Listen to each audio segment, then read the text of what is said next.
Dalam nama Bapa dan Putra dan Roh Kudus. Amin. Allah Bapa di surga, kami mengucap syukur dan terima kasih ya Bapa. Kami boleh selalu hidup di hadirat-Mu. Meski kami tidak pantas dan tidak layak, tapi Kau izinkan kami merasakan, mengalami Engkau yang hadir, yang selalu hadir di seluruh sepanjang waktu hidup kami, 24 jam. Tuhan bantu kami supaya kesadaran ini muncul dalam hidup kami. Supaya kami berdoa dengan tak jemu-jemunya seperti yang Kau minta bagi kami. Demi Kristus Tuhan dan pengantara kami. Amin. Para saudaraku yang terkasih dalam Kristus, dalam bacaan Injil hari ini kita diajak oleh Yesus untuk berdoa dengan tidak jemu-jemunya. Yesus memberikan perumpamaan tentang seorang hakim yang jahat yang diminta oleh seseorang untuk membebaskan dia dari segala kesalahannya. Dan dia terus yang bersalah ini terus datang dan seperti menggoda terus menerus si hakim ini. Sampai hakim ini mengatakan lebih baik supaya aku tidak bermasalah dengan ini, supaya tidak capek dengan ini, maka aku akan memberikan izin membebaskan orang ini dari segala kesalahannya. Kalau hakim saja berbuat demikian, apalagi Tuhan.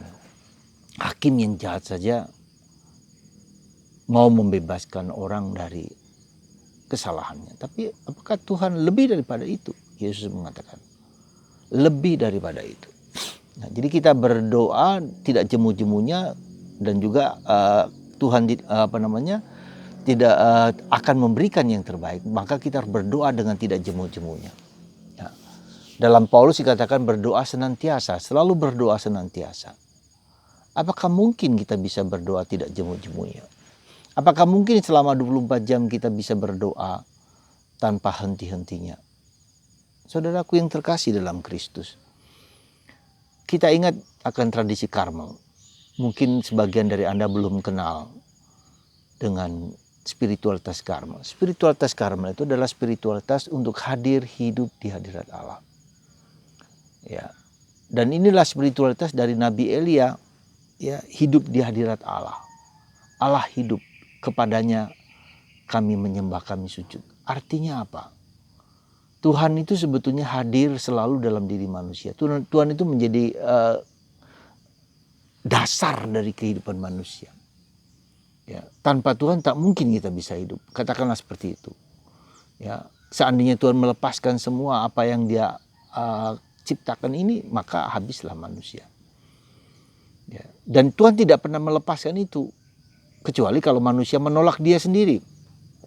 Bahkan ketika mati pun, Yesus mengatakan kalau kamu percaya padaku, kamu tidak akan mati. Dan kalau kamu mati pun, kamu tetap hidup. Karena dalam kesatuan dengan Tuhan itu. Ya. Kecuali kalau manusia sendiri menolak, melepaskan diri dari ikatan yang Tuhan berikan kepada dirinya. Ya. Jadi, atau juga kalau manusia itu bersekutu dengan kekuatan lain yang melawan Tuhan, yaitu iblis. Ya, jadi menolakan itu artinya bisa saja penolakan secara manusiawi, ya, dia tidak peduli lagi, tidak butuh Tuhan lagi, tidak dengan sengaja melepaskan, atau dengan kekuatan kegelapan. Nah, saudaraku yang terkasih dalam Kristus, pertanyaan kita adalah bagaimana, apakah mungkin ya, kita berdoa selalu senantiasa, ya. Apakah mungkin itu kita lakukan ketika kita sedang bekerja, ketika sedang melakukan sesuatu, kita tetap bisa berdoa? Ya. Nah, kita harus mengerti dulu pemahaman kita tentang doa, saudaraku. Ya. Kalau doa itu dianggap sebagai suatu ritual, ya, sebagai suatu suatu yang ritual liturgis, ya, kita jalani di setiap minggu, setiap hari, ya. Suatu tindakan jam tertentu, jam sekian, bisa saja tidak mungkin. Karena kita tidak mungkin dalam posisi terus-menerus untuk berdoa kalau itu dilakukan secara fisik. Ya. Nah, pemahaman kita akan doa tidak seperti itu. Harus lebih dalam daripada itu, gitu loh. Harus lebih dalam daripada itu. Tidak hanya sekedar waktu demi waktu, tetapi doa itu seperti nafas. Dan Tuhan memang juga seperti nafas. Seperti kalau kita tanpa nafas, kita tidak bisa hidup. Bagaimana doa itu seperti nafas? Jadi doa itu hanyalah sarana, hanyalah instrumen, hanyalah sarana yang dipakai supaya kita apa? Berjumpa dengan Tuhan. Supaya kita bergaul dengan Allah. Supaya kita bersekutu dengan Allah. Ya, jadi sekali lagi doa itu bukan tujuan. Kalau doa menjadi tujuan, kita menjadi berat. Ya, menjadi berat. Tapi doa haruslah menjadi suatu nafas untuk bergaul, berjumpa dengan Allah. Dengan kesadaran, dengan keyakinan, dengan teologi bahwa Tuhan hadir selalu di mana-mana, kapanpun, di saat apapun, dan dia menjadi nafas hidup kita. Tuhan sendiri sudah begitu dalam realitas dirinya sendiri kepada manusia. Dia mendampingi manusia dalam segala sesuatu, dalam situasi apapun. Itu tidak kita sangkal. Ya. Nah, kalau Tuhan sendiri hadir hidup di dalam diriku, dalam alam semesta, dalam apapun, dan sarana yang terbaik tentu saja doa. Ya. Nah, doa itu tentu saja ada aspek fisikal, ada aspek liturgi, ritual, itu tetap kita lakukan gitu loh. Tetap harus kita jalankan. Bahwa kita dari pagi, bangun pagi berdoa, kemudian mau makan, kemudian mau berangkat, mau pergi, mau lakukan, atau setelah seminggu sekali bersama yang lain, doa lingkungan, doa apa, itu tetap harus kita jalankan sebagai bagian ritual liturgis yang harus kita jalankan. Nah, tentu saja dalam pelaksanaan itu orang bisa jatuh kepada ritualisme dan legalisme dan liturgi saja, cukup. Ketika itu sudah dijalankan cukup. Nah, tetapi orang bisa sampai jatuh kepada itu saja cukup, menjadi legalistis seperti orang Farisi, orang Yahudi. Tetapi ada sesuatu yang lain yang lebih dalam ketika orang berada dalam posisi seperti itu dan dia mengalami penderitaan, mengalami kesulitan-kesulitan, dan seolah-olah doa-doa yang dia jalankan itu tidak lagi menjawab kebutuhan-kebutuhan dia. Maka orang lalu kemudian mencari lebih dalam. Nah, disitulah kita lihat ketika orang mencari lebih dalam, ya, dipanggil untuk masuk lebih dalam, disitulah kita lihat doa bukan hanya dalam fisik, liturgis, ritual, legalistis, tetapi harus dalam roh dan kebenaran. Nah, itu dikatakan oleh Yesus, hendaklah kamu hidup dalam roh dan kebenaran. Jadi ada satu aspek penting di dalam hidup doa, yaitu peranan Roh Kudus. Ketika Yesus sampai kembali kepada Bapa, dia mengatakan, aku akan mengirimkan kamu penolong, pembantu, yaitu Roh Kudus yang mendampingi. Nah, disitulah dalam teologi orang Katolik, Roh Kudus itulah menjadi anugerah pribadi ketiga dari Allah Tritunggal yang dicurahkan kepada kita dalam kesatuan dengan Bapa dan Putra. Ya.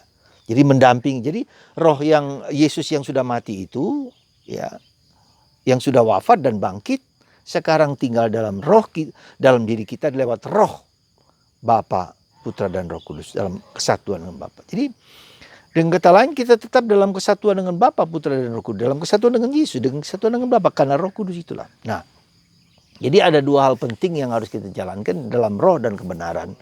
Nah, maka roh itu adalah anugerah yang Tuhan berikan kepada kita pribadi ketika dari Allah, tapi juga buah-buah roh. Kita hidup dalam buah-buah roh, ya. Nah, maka di situ dalam kebenaran itu adalah buah-buah roh. Ya, mencintai, mengasihi, sabar, murah hati, mengampuni, memaafkan, ya, memahami tentang keselamatan, ya, secara benar. Jadi roh dan kebenaran pribadi, yang dari pribadi roh itu harus kita mohonkan, ya, karena ini adalah rahmat, maka kita mohon. Maka ketika Yesus bangkit, para murid, ya, seperti Maria Magdalena dan murid yang lain tidak mengenali bahwa itu Yesus. Tidak mengenal, tetapi ketika kemudian ketika Yesus mulai memanggil nama mereka, ya, dan kemudian ketika Pentakosta terjadi, ketika Roh Kudus dicurahkan, mereka menjadi mengerti, memahami segala sesuatu dengan benar. Semua ajaran Yesus dimengerti dengan baik ketika Roh itu memberikan inspirasi, memberikan pencerahan, memberikan. Nah, jadi di situ peranan. Maka ada dua hal yang mau saya sampaikan. ya supaya kita berdoa dengan tidak jemu-jemunya adalah kita memohon Roh Kudus. Kita mohon Roh Kudus, datanglah Roh Kudus. Maka dalam audio dan video saya katakan selalu mohon datanglah Roh Kudus. Setiap kali berdoa datanglah Roh Kudus, datanglah Roh Kudus, datanglah Roh Kudus. Sehingga kita bisa merasakan kehadiran Tuhan, hidup di hadirat Allah. Ya, datanglah Roh Kudus. Maka mari kita lakukan itu. Maka untuk apa? Karena itulah maka apa yang harus kita lakukan? Kita melatih, karena ini sesuatu yang bukan gampang, maka harus ada latihan. Datanglah Roh Kudus, kita daraskan setiap hari. Datanglah Roh Kudus.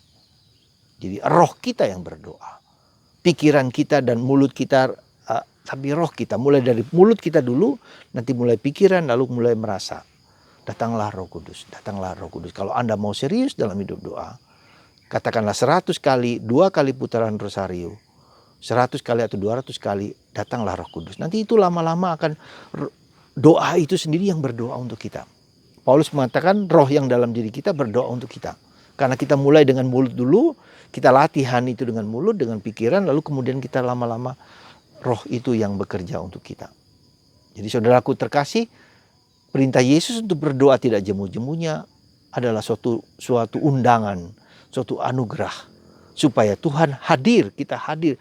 Ketika Tuhan hadir dan kita merasakan kehadirannya, tak ada satu kuasa manapun yang dapat mengalahkan itu, kata Paulus dalam surat kepada umat di Roma.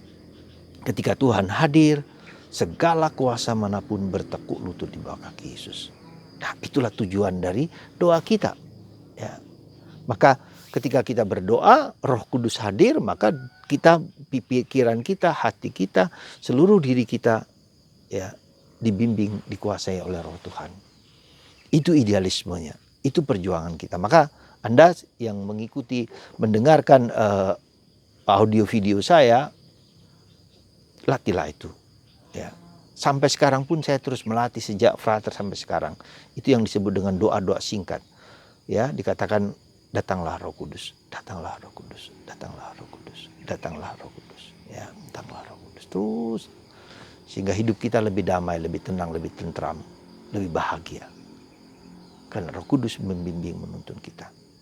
Semoga Anda diberkati oleh Tuhan Yang Maha Esa untuk berdoa tidak jemu-jemunya. Hari ini daraskan itu, berdoa tidak jemu-jemunya. Tuhan memberkati Anda semua dalam Bapa, Putra, dan Roh